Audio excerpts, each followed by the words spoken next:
കാളയുടെ പേരെന്തായിരുന്നു? നന്ദികേശ്വർ. നന്ദികേശ്വർ. നന്ദികേശ്വർ. ഓക്കെ. ഇപ്പൊ ഇതുമായിട്ടുള്ള ഒരു ലൈഫ് എങ്ങനെയാണ് പോകുന്നത് ചേച്ചി? ഈ ആദ്യം ഈ പട്ടികളെ ലൈക്ക് ട്രീറ്റ് ചെയ്യുന്നതും അത് കാണുമ്പോഴേ ആൾക്കാർക്ക് വേറൊരു ഇത് ഇങ്ങനെ ഒരു സംഭവമാണ്.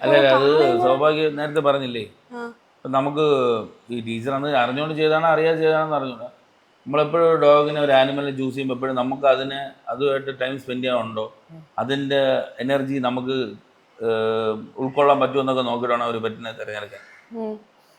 ഒരു വർക്കിംഗ് ക്ലാസ് ഡോഗിനെ എടുത്ത് നമ്മൾ വീട്ടിലിട്ട് എപ്പോഴും കൂട്ടിയിട്ട് വെച്ചൊക്കെയാണ് ചെയ്യുന്നത്. അപ്പം അഴിച്ചു വിട്ടാൽ കടിക്കും, ആര് പിടിച്ചാലും വലിച്ചുകൊണ്ട് ഓടും എന്നൊക്കെ പറയാം. അത് കാര്യം അതിന് അത്ര എനർജി ഉണ്ട്.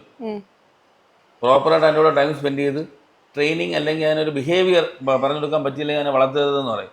സ്വാഭാവികം എൻ്റെ കൂടെ ജീവിച്ചപ്പോഴത്തേക്ക് തൊട്ട് സ്വാഭാവികം അറിയാം നമ്മൾ എന്ത് കണ്ടാലും നമ്മൾ വാങ്ങിക്കും. നമ്മളെ കൊണ്ട് പറ്റുകയാണോ നമുക്ക് വാങ്ങിക്കും എന്നുള്ളത് സ്വാഭാവികം അറിയാം. ഇപ്പം പെട്ടെന്നൊരു കാളെ കണ്ട ഷോക്കായി പോകാനൊന്നും എൻ്റെ ഭാര്യ നിൽക്കില്ല. പക്ഷെ ഞാൻ കാളെ വാങ്ങിച്ചുകൊണ്ട് വരുമായിരിക്കും എന്നിങ്ങനെ പ്രതീക്ഷിച്ചിരുന്നു. അവിടെയോ ഞാൻ വാങ്ങിക്കണം എന്ന് വിചാരിച്ച് പോയതല്ല. ഞാൻ ജസ്റ്റ് എന്താണെന്നൊന്ന് എക്സ്പീരിയൻസ് ചെയ്യാൻ കൊള്ളാമെന്നുണ്ടെന്ന്